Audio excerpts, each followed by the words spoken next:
Vážení priatelia, želám vám pekné sobotné odpoludnie. Bol to asi najrýchlejší január v mojom živote. Ale keď počúvam okolie, zdá sa mi, že nie som jediný, kto má takýto názor. Je sobota, krátko po obede. Sedím na úrade vlády, robím si inventúru posledných dní a plány na najbližšie 2 týždne.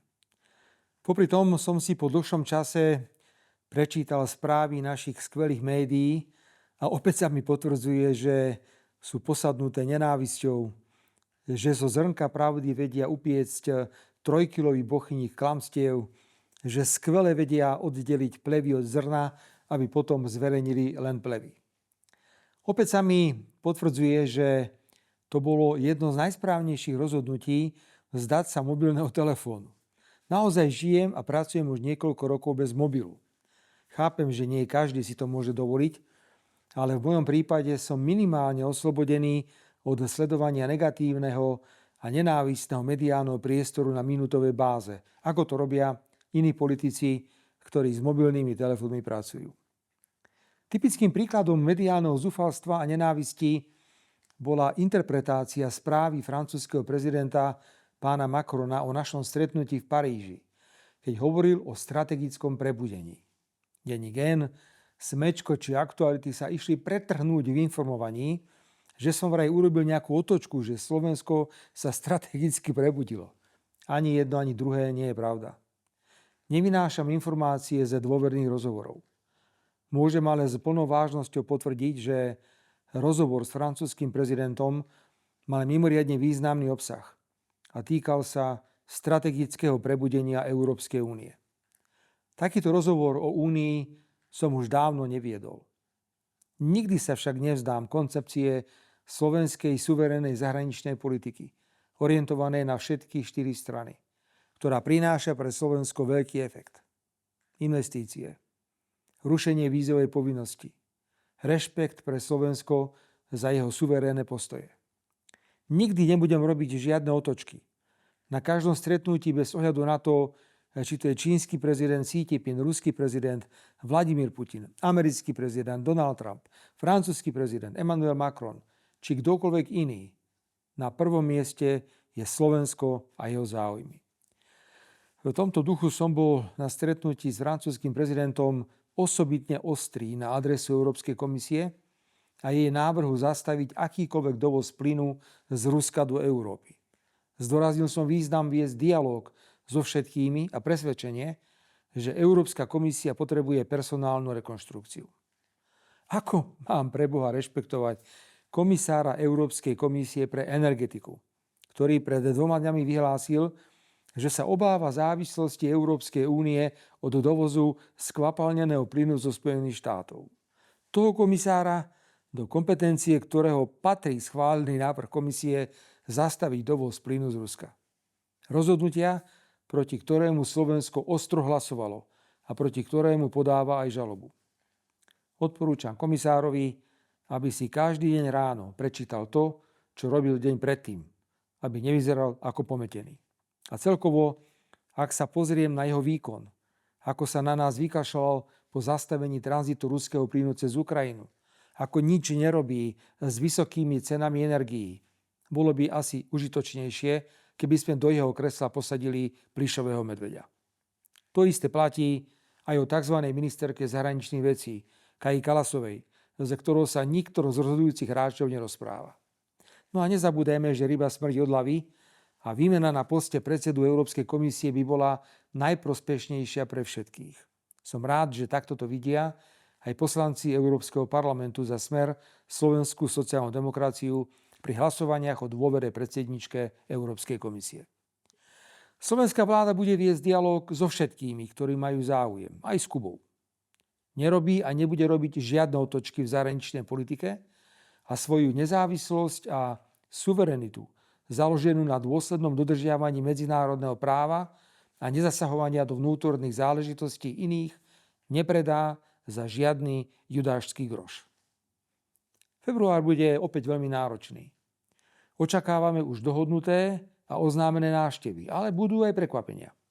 Osobitne sa pripravujem na neformálny summit Európskej rady 12. februára kde máme hovoriť o konkurencieschopnosti Európskej únie, najmä o vysokých cenách energií.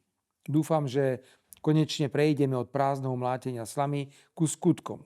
Inak sa z Európy stane len kultúrny skanzen pre turistov z Číny. Krátko na to ma čaká riadny dvojdňový summit v Bruseli. V súvislosti so zahraničnou politikou mi dovolte ešte pár slov k môjmu poradcovi Mirovi Lajčákovi. Už dávno som nevidel toľko pokrytectva v jeho kritike. A to zo všetkých strán. No čo už, keď už nič iné vážne nie je, na útok proti mne musí poslúžiť čokoľvek. Aj keď je to Mirom Lajčákom absolútne popierané a odmietané. Titulky v médiách a vyhlásenia predstaviteľov politických strán sú také intenzity a tak bombastické, ako keby sme hovorili o odvolávaní prezidenta Slovenskej republiky.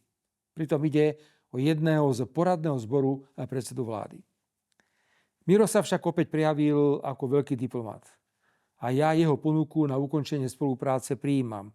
Hoci prichádzame všetci, nielen ja, o neuveriteľný zdroj skúseností v diplomácii a zahraničnej politike.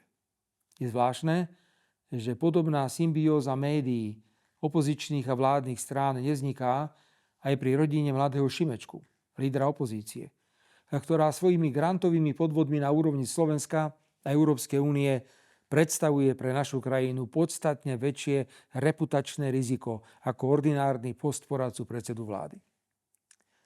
Vážení priatelia, zajtra je už 1. februára a máme pred sebou krátky mesiac. Do konca mesiaca chcem vidieť na stole návrh riešenia pre Slovalkov Žiary nad Hronom, ktorý musíme opätovne otvoriť. Inak sme blázni, ak necháme zatvorenú ekologickú výrobu strategického hliníka a skoro všetok hliník budeme dovážať z Číny. Našli sme prvých 20 miliónov eur na opätovné rozbehnutie výstavby nájomných bytov v obciach a mestách cez štátny fond rozvoja bývania. Ešte tento týždeň vás budeme všetkých informovať. 17. februára máme na Slovensku dôležitú konferenciu organizovanú s Európskou komisiou na tému výstavby nájomných bytov cez súkromné investície. Má sa mimochodom na nej zúčastniť aj už spomínaný komisár pre energetiku, a tak si odo mňa vypočuje svoje, samozrejme verejne. Plánujem kontrolné dni na viacerých strategických, zdravotníckych a dopravných stavbách. Čaká nás veľká výjazdová vláda do okresov Trnava a Hlovec. Ku koncu februára otvoríme rekonštruovanú nemocnicu v Spišskej Novej Vsi.